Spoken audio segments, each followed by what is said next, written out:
নমস্কাৰ বাতৰিলৈ স্বাগতম জনাইছো। ব্ৰেকিং নিউজ এই মুহূৰ্তত ভাৰত বাংলাদেশ সীমান্তত পুনৰ বাংলাদেশীৰ উদ্ভণ্ডালি হৈছে।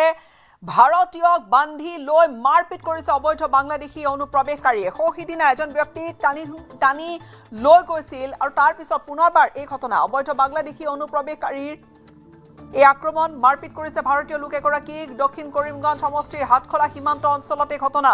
আলাউদ্দিন নামৰ এজন বৃদ্ধক হাত ভৰি বান্ধি আক্ৰমণ কৰিলে। ৫-৬ জনীয়া বাংলাদেশী আক্ৰমণ কৰিছে বৃদ্ধজনক আৰু নিজৰ পথাৰতে তেওঁ কাম কৰি আছিল, মহ চৰাবলৈ গৈছিল। ঠিক তেনে সময়তে মাৰপিট কৰিলে দুৰ্বৃত্তৰ দলটোৱে আৰু বৃদ্ধজনক মাৰপিট কৰাই নহয়, মাৰপিট কৰি তাৰপিছত দুটা মহ লৈ চুৰি কৰি উদ্ধাৰ হ'ল এই বাংলাদেশী নাগৰিক কেইজন। গুৰুতৰভাৱে আহত আলাউদ্দিনক ভৰ্তি কৰোৱা হৈছে বৰ্তমান চিকিৎসালয়ত আৰু ঘটনাটোৱে অঞ্চলজুৰি তীব্ৰ প্ৰতিক্ৰিয়াৰ সৃষ্টি কৰিছে।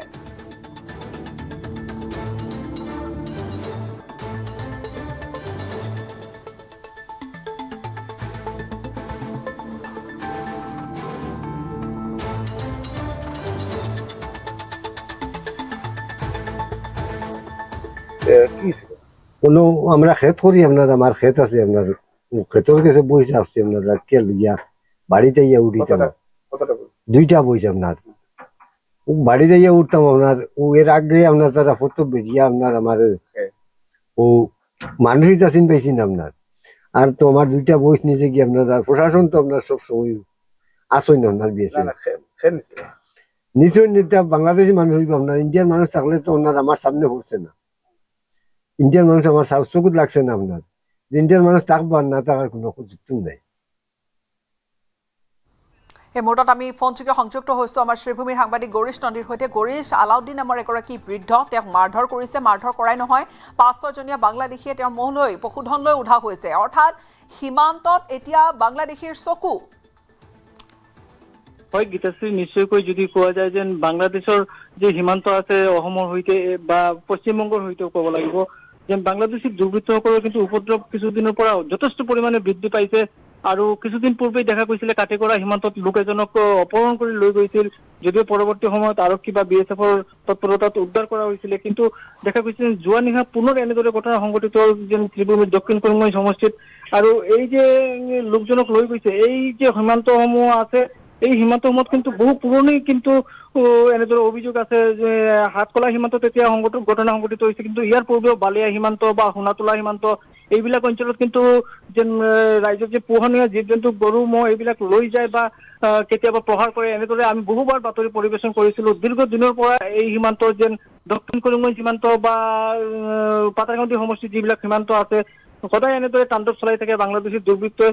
আৰু এই কেইদিনৰ পৰা যেন তেওঁলোকৰ প্ৰচুৰ পৰিমাণে ক'বলৈ গ'লে শেহতীয়াকৈ যেন উপদ্ৰৱ বাঢ়িছে। একাংশ এই ধৰণৰ দুৰ্বৃত্তৰ সীমাৰ সিপাৰৰ পৰা আহিছে, ভাৰতৰ ভূমিত চকু দিয়াই নহয়, ভাৰতৰ নাগৰিকক টানি লৈ গৈছে, মাৰধৰ কৰিছে।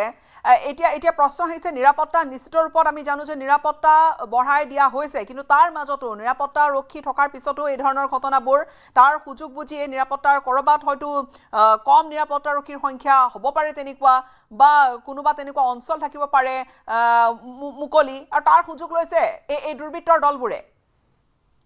হয় নিশ্চয়কৈ এনে কিছু খেঙা থাকিব পাৰে, কিন্তু আচল কথাটো হ'ল যে আমাৰ যেন ভাৰতৰ যি সীমান্ত আছে এই সীমান্তৰ পৰা আচলতে কিছু দূৰলৈকে আমাৰ নিজৰ মাটিও আছে, সীমান্ত পাৰ হৈও এইবিলাক অঞ্চলত কিন্তু কৃষক ৰাইজে কিন্তু কৃষি কাৰ্য বা যি গবাদি পশু আছে এইবিলাক কিন্তু চৰাবলৈ যায়।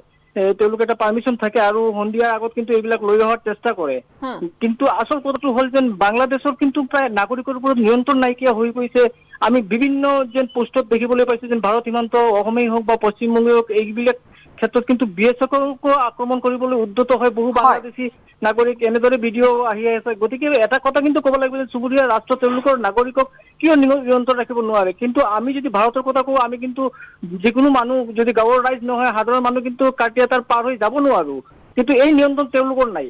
আৰু এই ক্ষেত্ৰত যেন এই যে সীমান্তত এনেদৰে উপদ্ৰৱ বাঢ়ি আছে, এয়া কিন্তু আৰু ভাৰতৰ কিন্তু নিৰাপত্তা কটকটীয়া কৰি তোলাৰ কিন্তু বহু বুদ্ধিজীৱী ৰাইজে এয়া কিন্তু এতিয়া বৰ্তমানে কৰি আছে। কিয়নো বাংলাদেশৰ আগৰ পৰিস্থিতি নাই, এতিয়া বেলেগ এটা পৰিস্থিতিয়ে বিৰাজ কৰি আছে। খুব আগ্ৰাসী যেন পৰিলক্ষিত হৈছে, যেন সীমান্তত এটা চেপা উত্তেজনা এটা পৰিৱেশৰ সৃষ্টি কৰি ৰাখিছে সীমাৰ সিপাৰে। এতিয়া গৌৰীশ, এই গোটেই ঘটনাটোত আমি জানো যে BSFৰ যথেষ্ট সংখ্যক তাত নিৰাপত্তাৰক্ষী BSFৰ জোৱান তাত থাকে, সীমান্তত থাকে, তেওঁলোকে অহৰহ তেওঁলোকে তাত নিৰীক্ষণত ৰাখে আৰু এই দুৰ্বৃত্তৰ কাৰ্যকলাপ। কিন্তু তাৰ মাজতে দুটাকৈ শেহতীয়া এই ধৰণৰ ঘটনা। এই লোকগৰাকী তেওঁ কলৈ গৈছিল মৌ চৰাবলৈ বা পশুধন লৈ তেওঁ কিমান দূৰলৈ গৈছিল বা ক'ৰ পৰা তেওঁক টানি নিয়া হ'ল, কিবা জনাইছে লোকগৰাকীয়ে? আসলতে দূৰ ক'ব গ'লে মই পূৰ্বে যিটো উল্লেখ কৰিছোঁ যেন কাইটেতৰৰ বেৰৰ বাহিৰত আমাৰ কিছুমান ঠাই থাকে, এই ঠাইৰ ভিতৰতেই থাকে সকলো ভাৰতীয় নাগৰিক আৰু তাৰ বাহিৰত যাব নোৱাৰে, কিয়নো BGP আছে। তাৰ পাছত ভাৰতৰ যিটো মূল সীমান্ত থাকে BGPয়ে বাধা প্ৰদান কৰে, গতিকে নিজৰ এলেকাতেই আছিল আৰু এইবিলাক এলেকাতেই কিন্তু আহি তাণ্ডৱ চলাই। বেছিভাগ যেন কাইটেতৰৰ যি বাহিৰৰ অংশ আছে, আমাৰ যি 150 গজ এৰি দিয়া হয়, কিছু ক্ষেত্ৰত অলপ কম আছে, এইখিনি অঞ্চলত আহি তাণ্ডৱ চলায়। আৰু এয়া কিন্তু কালিৰ ঘটনাৰ পাছত কিন্তু আৰক্ষী গোচৰ তৰা হৈছে, অসম আৰক্ষীয়ে তদন্ত চলাই আছে আৰু আমি হয়তো বিতন ক'ব পাৰিম পৰৱৰ্তী সময়ত, কিয়নো আৰক্ষীয়ে এই সন্দৰ্ভত হয়তো মন্তব্য প্ৰদান কৰাৰ সম্ভাৱনা আছে। গতিকে ঘটনা কেনেদৰে কি হৈছে সম্পূৰ্ণ বিৱৰণ হয়তো আমি পৰৱৰ্তী সময়ত আমি দাঙি ধৰিবলৈ চেষ্টা কৰিম। স্থানীয় লোকৰ কি ভাষ্য, তেওঁলোকে কি দাবী কৰিছে?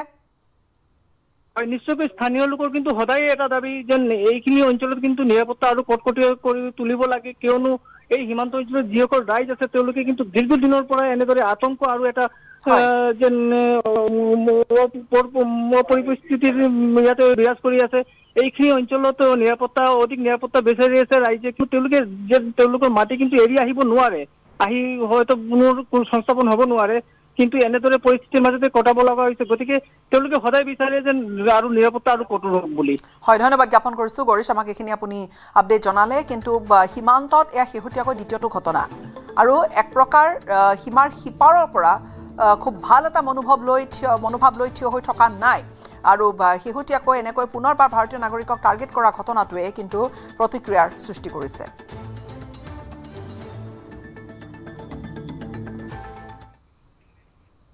ভিন্নাকান্দি সমষ্টিৰ বিধায়ক হিচাপে শপত গ্ৰহণ কৰিলে AIDFৰ প্ৰধান বদৰুদ্দিন আজমলে। বদৰুদ্দিন আজমলক শপত বাক্য পাঠ কৰালে বিধানসভাৰ অধ্যক্ষ ৰঞ্জিত দাসে। অধ্যক্ষৰ কোঠাত অনুষ্ঠিত হ'ল শপত গ্ৰহণ অনুষ্ঠান। ইংৰাজীত শপত গ্ৰহণ কৰিলে আজমলে। হজলৈ যোৱাৰ বাবে বিধানসভা অধিৱেশনৰ সময়ত শপত ল'ব পৰা নাছিল বদৰুদ্দিন আজমলে।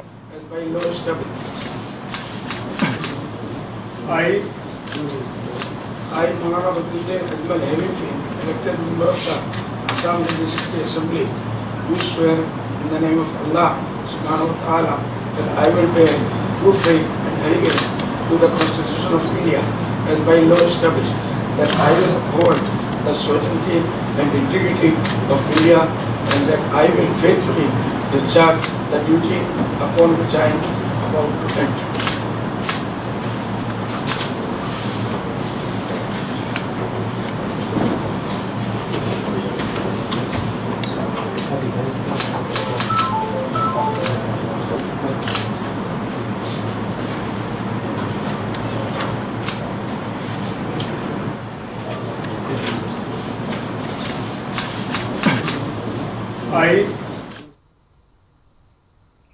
অসম বিধানসভালৈ প্ৰথমবাৰলৈ নিৰ্বাচিত